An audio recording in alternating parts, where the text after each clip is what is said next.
thank you everybody for coming out. This is a great turnout, and it's a real pleasure to be here. And I want to thank everybody involved in inviting me. In particular, thank Allison, Susan, Hiromi, Nagin, Justin, who is a former student of mine, who's now a professor of law at San Joaquin Law School down the road here, and Jessica, also, who's a professor there, was also instrumental in getting me out here and for showing such great hospitality and warmth. It's been a real pleasure. It's my first trip to Fresno, so it's been a lot of fun. So thank you everybody for that. So I'm going to talk today a little bit about my book, which is called Whitewash: America's Invisible Middle Eastern Minority, and talk about the topic of race and the construction of race, Middle Eastern identity, with particular focus on our racial dialogue post 9/11. And at the outset, I'm going to talk a little bit about how I came to this topic, because if you maybe noticed from my biography, I'm a law professor, but I also practice law, and most of what I teach and most of what I practice has absolutely nothing to do with race and absolutely nothing to do with issues of civil rights or international relations. I'm by day trade an entertainment lawyer. I practice intellectual property litigation and represent talent and studios and nasty litigation involving money, involving copyrights and stuff like that. Again, nothing to do with race, at least on the surface. So how did I come to this topic? And I think the story of that is interesting because it's something that sort of forced me into this topic. This is something I wish, in fact, I didn't have to discuss it all. I wish no one had to discuss this. I wish it weren't an issue. But the fact of the matter is, it is. And it's something that I've had to confront firsthand. And it's something that I think many people have. And the book and my talk are the result of the ruminations that have come about from the experiences that I've had personally and my thoughts about our broader political system, legal structure, and the way we see race in our country. So I'll start with basically two stories. The first one involves a few years back. I was on the job market to become a law professor.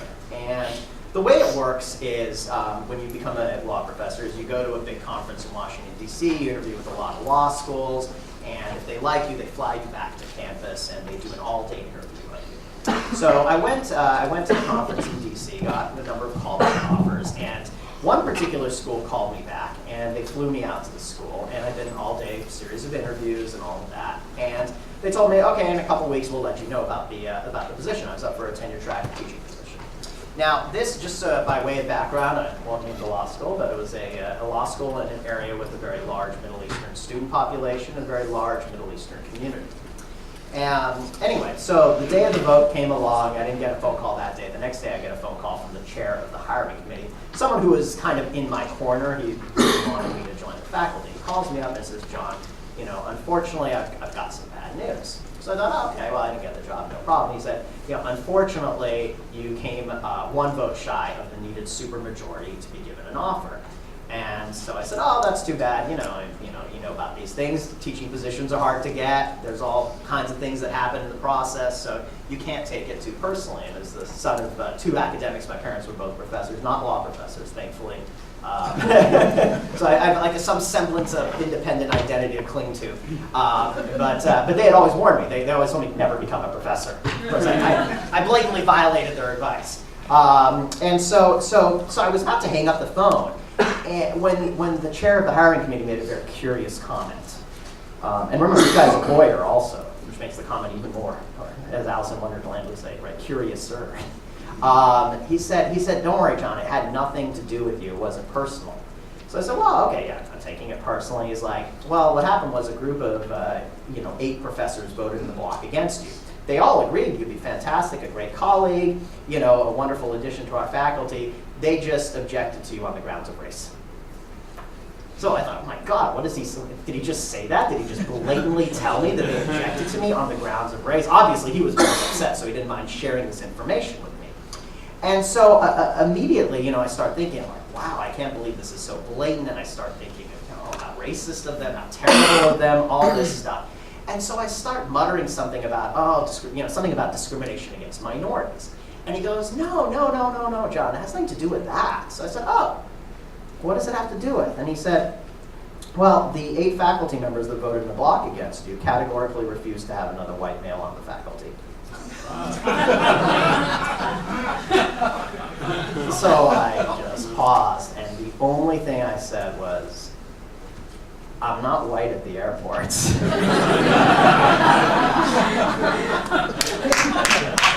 So, where do we get to this crazy state of affairs where hiring me makes me just another white male faculty member? And how did I get to be white? It was quite an interesting puzzle. So I asked him, I said, did you know Middle Eastern? Oh, yeah, so of course you're a white male. And he's right. By US law, I am a white male. On all government forms, I must check the white box. When people hire me, they don't get credit for hiring a minority. I just count as another white male that's been added to the long list of prior white males that have been hired at educational institutions or other such jobs. And so, it suggested that there's real weird issues going on in the politics of race, especially in the academy, but more broadly, how are we constructing race? Why does it matter? Why do these designations continue to matter? Because obviously in this particular case they did. And the interesting thing was the 8 professors were these very progressive, social justice-oriented professors who had made it clear they wanted minority hires. And that's a very legitimate point. They were upset that the faculty was overly white and overly male, and they wanted to reach out to other communities. But it escaped them that they were in a law school in a huge Middle Eastern community with a huge Middle Eastern population and never once had a Middle Eastern law professor. And they didn't see that as in any way helping reflect the community around them or contributing diversity. They were more concerned with what box I would check, or what more to the point, what box they would report to the ABA, the American Bar Association, the American Association of Law Schools, when they asked them, how many minorities have you hired this year? The answer would be, if they hired me, 0. So, story number 1. Story number 2, in law school, taking an American legal history class. And I come across this 2 very unusual cases from the Supreme Court. And these 2 cases are cases you'll never hear about. The Supreme Court has never overruled them, but has never cited to them again. They were decided in the 1920s, okay? So what are these mysterious 2 cases that no one ever talks about? The Supreme Court pretends doesn't exist, but has never disavowed. There are 2 cases involving people petitioning the United States government to be declared white by law. A weird thing. Why would people want to be declared white by law? Well, as it turns out, most people don't know this, but until 1952, in order to become a naturalized US citizen, you actually, by federal law, had to be either white or black. Okay? The original statute said white only, then after the Civil War, it was amended to read or black. So, until literally the second part of the 20th century, if you were not white or black, you could not become a naturalized US citizen. Now, what did this mean? It means you can't vote, but it also meant a lot of other things. It meant you couldn't get a hunting license, a fishing license. It means in places like California, where there was a law called the Alien Land Law, you couldn't own land. You couldn't operate certain types of businesses. You were denied a whole series of social, economic, and political rights on the basis of race. And not in the traditional way we're used to when we hear about segregation. This was a whole nother layer of sort of the racial superstructure that undergirded American society for so long.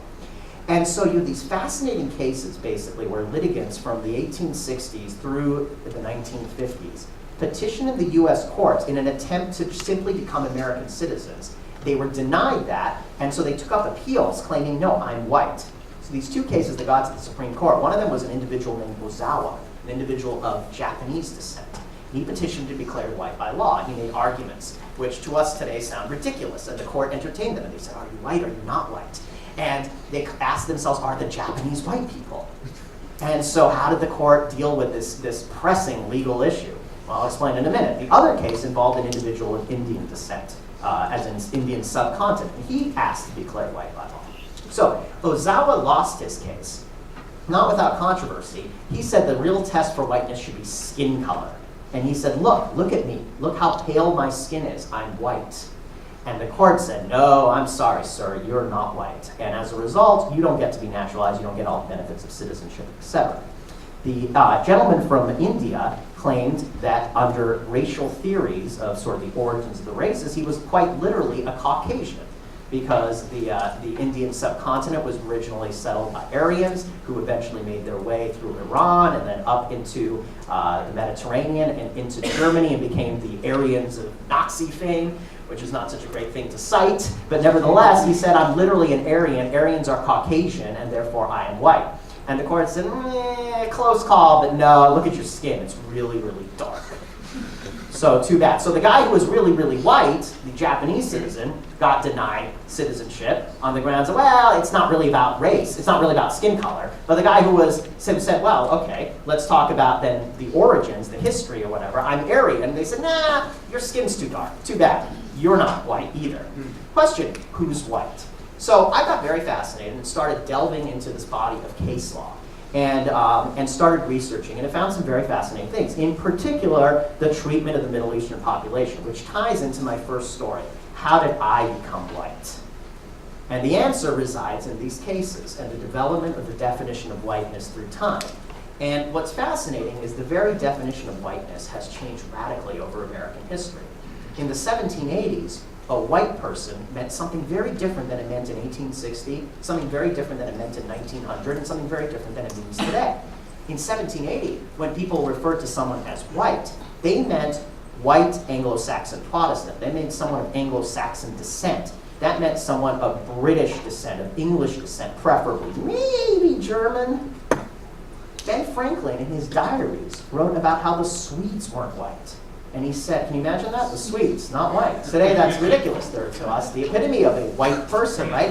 He said if you look very closely at the Swedes, you can see a certain darkness to their power.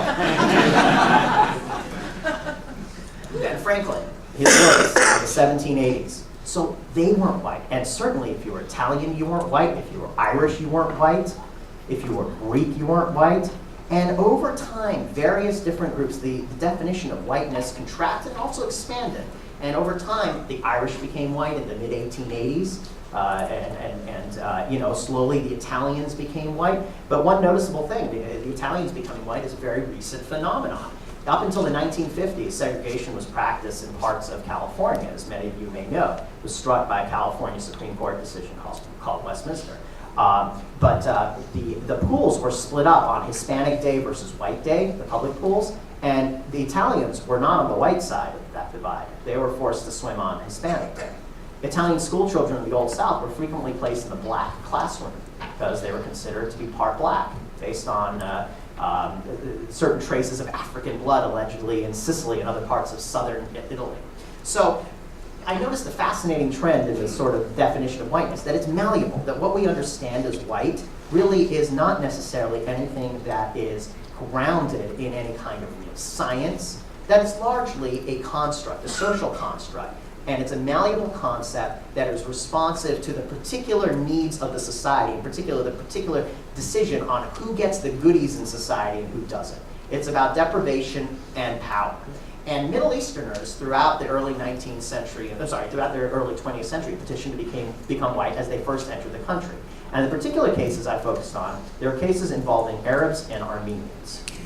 And I looked at these cases, and what I noticed was the real test that courts were effectively using when they decided who was white and who was not had nothing to do with real, true science. It had nothing to do with skin color even.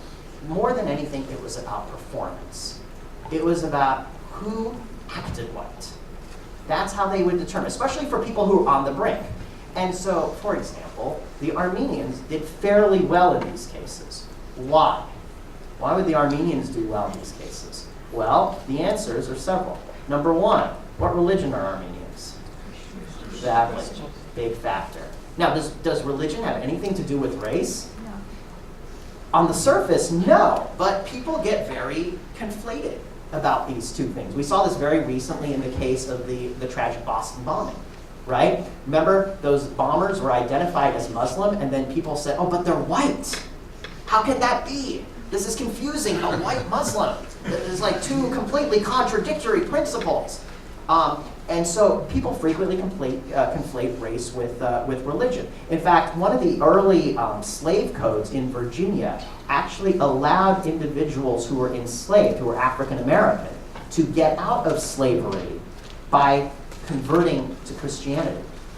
In other words, by conversion of Christianity, you were no longer considered what was called a heathen, effectively. And so you were excused from slavery. So another example of sort of how race got conflated with racial divisions. In any event, Armenians, the courts focused primarily on the fact that they're the first Christian nation. They claim Christian ethnicity. Who do they marry? They tended to marry other Christians, and maybe either other Armenians or white people. Who did they hang out with? They hung out with white people. How smart were they? They seemed pretty smart. Were they educated? Yes, they seemed pretty educated. Well, so a smart person, an educated person who's Christian, what's that? A white person. The Arab cases were half-half. When the petitioner was Arab, was Christian, because there are many Arab Christians, the courts were much more favorable to them being white. They said, well, look, I mean, he's Christian, and after all, we get all of our science from the Arabs, and there's a close tie between the ancient Greeks and the Arabs, and therefore, you know, our society, as civilization is built on Arab knowledge, and so they're clearly part of the class of white people. When the court wanted to be negative on them, they said, these people are Muslim. They're not white. And that was that. So that's sort of the background in terms of the history of whiteness and sort of the way Middle Easterners have been racialized. But overall, courts kind of came around to the point of view that Middle Easterners are probably white. And so you have the modern day rule, which says that if you are either of North African, Middle Eastern, or European descent, you are white by law. Okay? And so that gets us to the current situation. Now, transitioning from that, that's sort of what got me interested in this topic and dealing with this topic, and sort of part of the argument I make in my book in terms of looking at these old cases, kind of giving a history and talking about how race is a social construct and how it's largely based on performance, performative criteria. How smart are you? How educated are you? Do you speak English? Do you hang out with white people? Are you Christian? Which is all quite fascinating because it tends to go against everything we're taught about race. Which is that it's sort of this immutable characteristic that is determined by birth, and it's something scientific or evolutionary or whatnot. Now, one of the concerns that I immediately drew or thought about was the application to all of this in our current racial climate, and I want to talk about that for a few minutes. So, the subject of the talk today was playing Cowboys and Iranians, and or the at least part of the title. It's a slightly deliberately inflammatory title, and it actually has its origins in a poster. This poster hangs up in a Texas barbecue joint run by a guy named John Nonmaker. John Nonmaker runs this little barbecue joint, and for the last 30 years, he's had a poster up in his barbecue joint when you walk in. And what does it show? It shows a traditional Southern lynching scene with a group of individuals hanging out by a tree, and with a little deviation. Instead of an African American being lynched from the tree, it's someone who's dressed up in what looks to be traditional Middle Eastern garb or Islamic garb. The guy is not black, he's Caucasian but swarthy, has a beard, and is hanging limply from the tree where he's been hung. And instead of people wearing KKK outfits, they are wearing shirts that say Iranians suck. And what they've done is, in this photo, taken the terror regime of the Old South, of the KKK, taken the language of sort of anti-black sentiment and applied it in a new way to apply to the Middle Eastern population, or specifically Iranians. And a little controversy broke out a couple of years ago when this finally came under the radar of a newspaper, and people started protesting the restaurant. The owner of the restaurant, though, said unapologetically, he said, look, this is my restaurant. I can put up whatever poster I want. If you don't like it, don't eat here. And the controversy went away. There were no mass pickets. There was no beer summit. You know, Obama didn't call and have an Iranian patron sit down with John Nonmaker and have a discussion about this poster and see what it means, like he did with the Henry Louis Gates situation a few years ago. There were no protests from the NAACP. Kind of quietly went in the distance. The poster still hangs up there, and the poster says, let's play Cowboys and Iranians. Now, in our post-racial environment, and we all hear about this constantly, especially with the election of President Obama as the presidency, his re-election, there's this constant discourse that we live in a brave new world, right, where we're colorblind now, where race doesn't matter anymore. And it seems to me that poster that's hanging up in the chain, in the restaurant in Texas, which has usurped sort of the imagery of the Old South century-long regime of terror against African Americans, it's still alive and well, that racism. It's just being sort of verbalized or made overt in a slightly different way. And to me, this is a fascinating point because it contrasts so greatly with the popular discourse that we hear about race and how race doesn't matter anymore. So in the law, for example, which of course is near and dear to what I study, there is, over the last 20 years, this increasing discourse of colorblindness coming from the United States Supreme Court. Affirmative action, as you all know, is under fire. It very narrowly avoided being deemed unconstitutional in this last term, and it's hanging by a thread of one vote as still being legal. And what are we told from the right wing of the court? The court says, and it has a certain intuitive appeal, the argument, which is that we live in a post-racial society. It's wrong to discriminate on the basis of color. And if it's bad for white people to discriminate against brown people or black people or red people or yellow people, then it's wrong for the reverse form of discrimination to occur. And so famously, John Roberts, the Supreme Court Justice, wrote, the only way to stop discrimination on the basis of race is to stop discriminating on the basis of race. And he argues that affirmative action is an outmoded policy that must be struck because it is fundamentally inconsistent with the promise of the Equal Protection Clause of the United States Constitution, which says race should not be considered. Okay? Well, it doesn't quite say that, but that's the argument, right? And that has a certain intuitive appeal, right? We need to stop discrimination on the basis of race. We need to be colorblind. And of course, the Supreme Court recently struck the portions of the Voting Rights Act, which provided certain remedies for areas, voting limitations placed in certain areas with historic acts of overt racism and voter intimidation, especially against African Americans. And this was the Shelby County case, which came down a few years ago. However, all the while that we have this discourse by the courts telling us the government cannot discriminate on the basis of race, and affirmative action is bad, and the Voting Rights Act is bad because all of that discriminates on the basis of race, we have this entirely separate body of case law that has emerged over the last few decades that makes it perfectly permissible to discriminate on the basis of race. And the court sees no hypocrisy between these two different bodies of law. So what is the body law I'm talking about? I'll give you 3 examples. First example, Middle Eastern on an airplane. Second example, Latino at an immigration stop. Third example, African American at a criminal stop. All of those examples are examples that either the High Court, the United States Supreme Court, or the appellate courts that have considered have said it's perfectly okay to discriminate on the basis of race because it just makes sense. Of course it makes sense. So I'll give you 3 examples. There's a famous case called Brignone Ponce immigration stop where some individuals who appeared to be Hispanic were stopped. They indisputably showed that the stop was triggered by their appearance, and the court ruled that's okay. Because if you look Hispanic, you might just be illegal, and that's okay for the patrol officers to go ahead and stop you. Now, what happens if the only way to stop discriminating on the basis of race is to stop discriminating on the basis of race? Do we only apply it when affirmative action is at stake? But when it involves the targeting of a minority group who might be an immigration violator, we all of a sudden say, well, we'll give a pass on that. Another case, an individual, Portuguese, but he happened to have the misfortune, I say that facetiously, of looking Middle Eastern. His name was Mr. Cerqueira. He boarded a plane a few years ago, American Airlines flight, and what did he do? Well, he sat next to, he was required to sit next to who he was next to, sat next to 2 guys who looked Middle Eastern. And they spent a little too much time in the bathroom. They look suspicious. Cerqueira gets bandied with them, gets kicked off the flight, and isn't allowed to fly. He sues for violation of civil rights. The jury finds unequivocally that the captain and the flight staff kicked him off because of his Middle Eastern appearance. That was the reason. Ordered him a $1 million verdict in a civil rights case. Court that was appealed to overturned the verdict and said, too bad. Appearance, especially one's potential Middle Eastern appearance, is a reasonable basis in the large consideration of factors for people to use when deciding who might be dangerous to safety.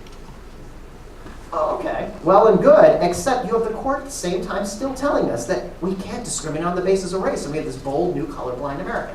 And then finally, racial profiling for African Americans at criminal checkpoints. Same thing, there's a famous Supreme Court case called Wren, which basically says that African American ethnicity can be one indicia among many that police may use to reasonably determine who might be suspicious.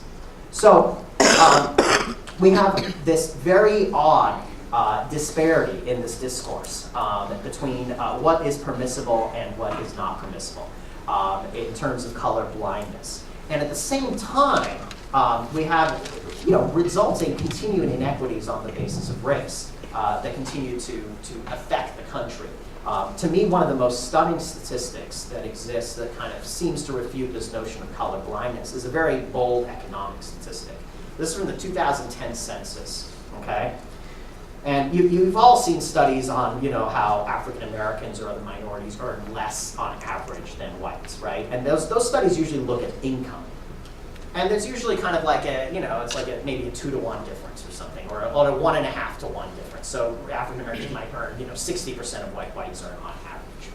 That's a pretty startling stat, but it's nowhere as startling as the following stat, which is what happens when we actually look at the net worth of white families versus Hispanic families versus black families.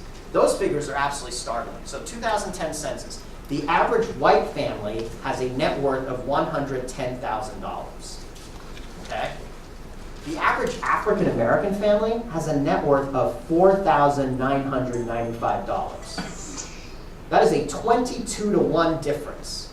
And far from getting better, and by the way, what does our discourse always tell us? It says, well, racism, it might have been in the past. Things are much better now.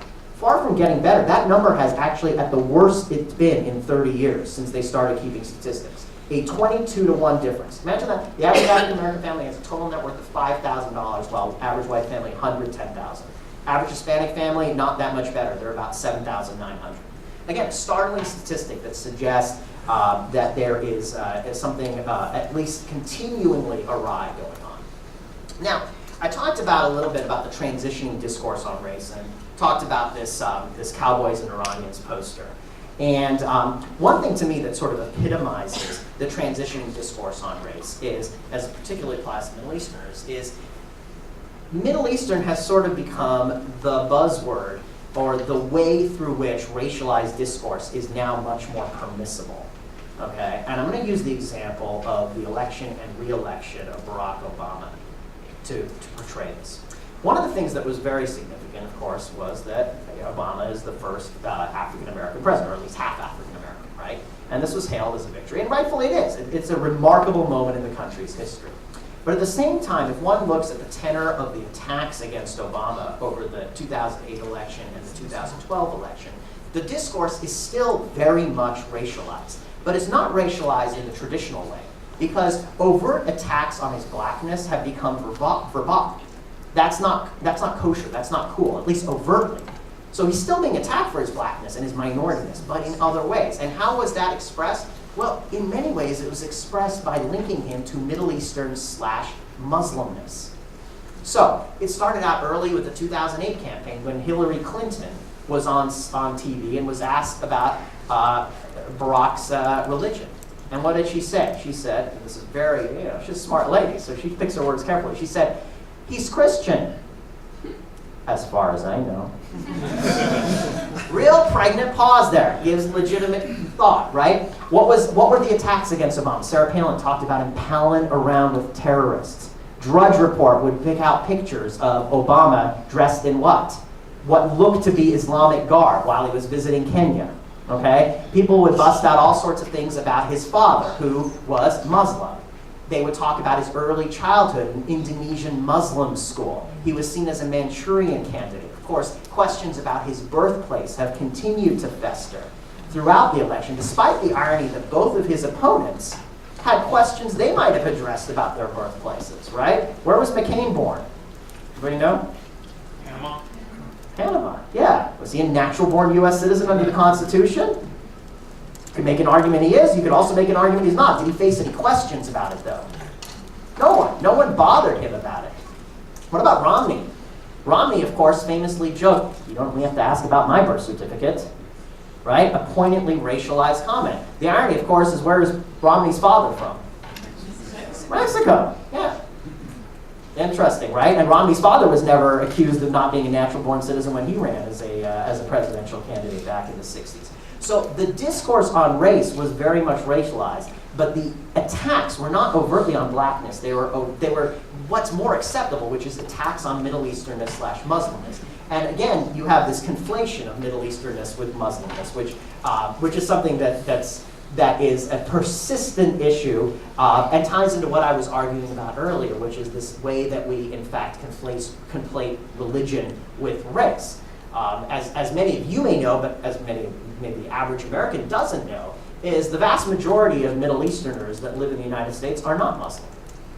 Right? In fact, over 50% of Middle Easterners in the United States are not Muslim. What are they? Many of them are Christian, many of them are Jewish, some are Baha'i, some are Zoroastrian, but they are all different types of religions. And the vast majority of Muslims in the world are also not Middle Eastern. They're actually from other ethnicities, primarily Asian.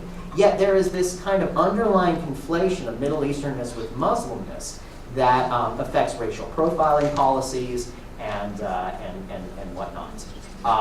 So let me see where I am. Okay, well, I got a little time left. So a few things I want to talk about in terms of talking about how we approach the Middle Eastern question and the ongoing war on terrorism. Obviously, the war on terrorism responded to the tragic events of 9/11 in ways that some of which were appropriate, some of which were certainly harmful to the Middle Eastern population.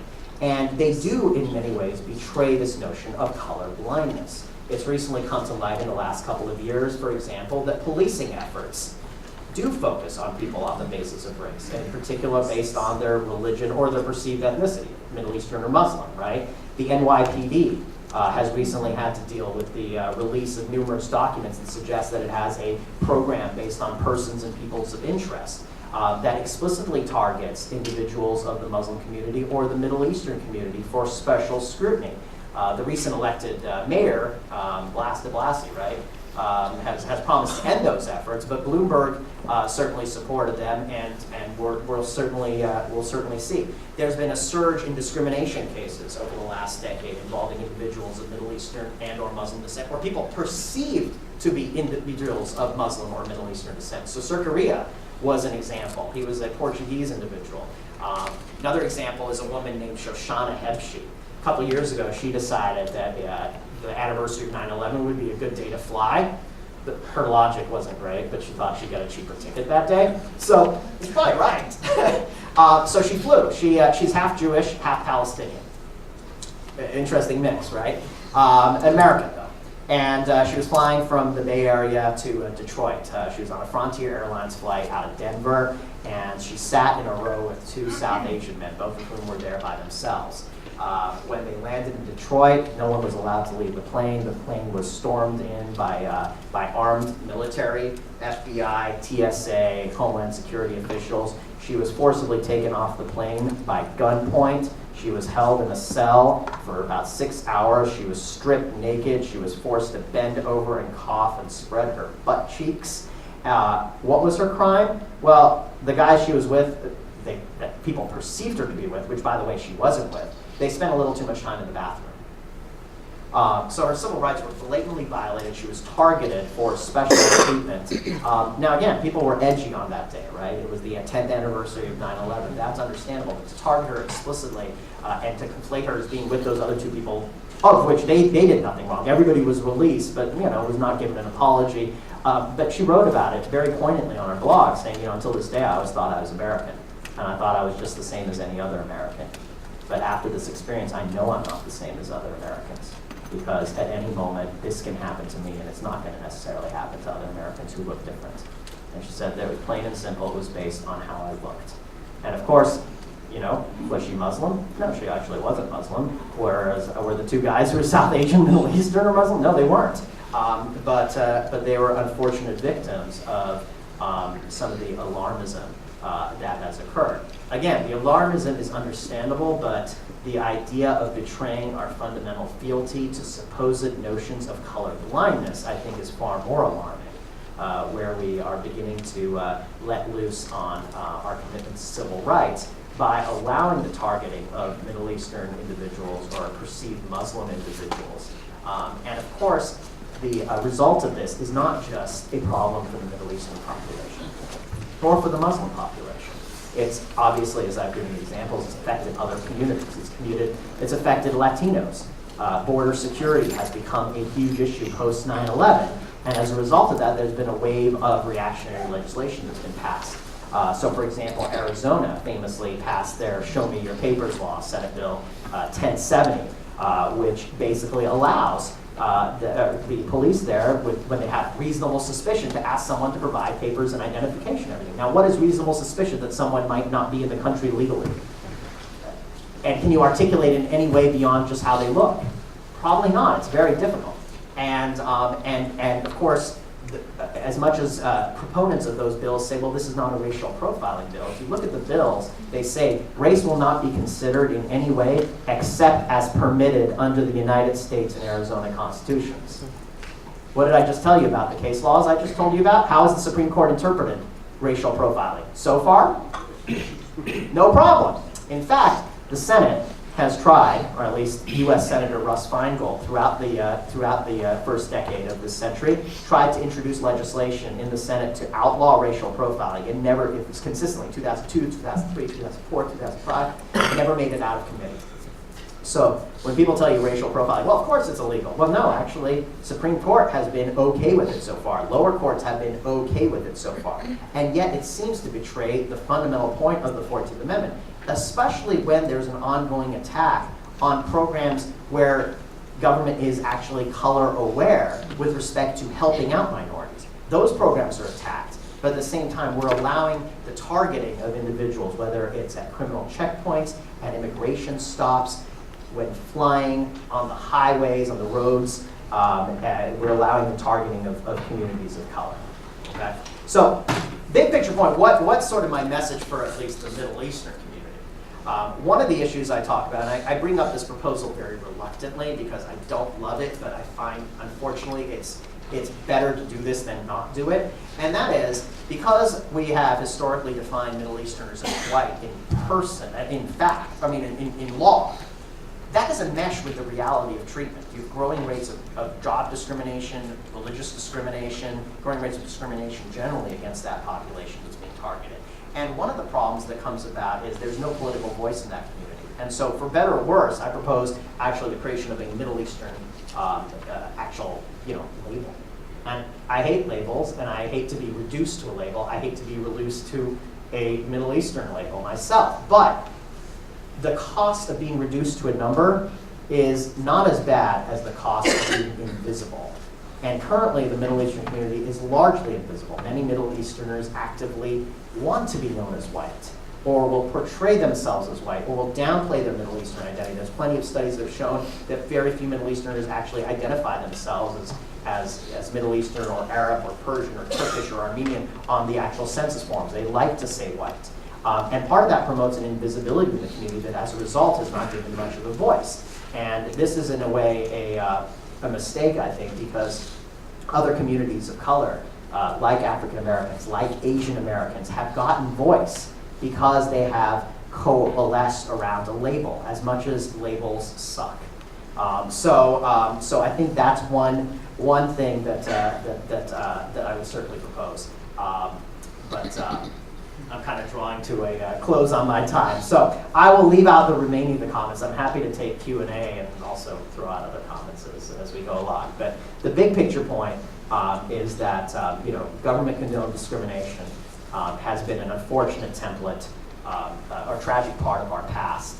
And despite the rhetoric of color blindness, post 9/11, we're seeing it as a potential template for our future, and we have to resist that urge. I hope we do.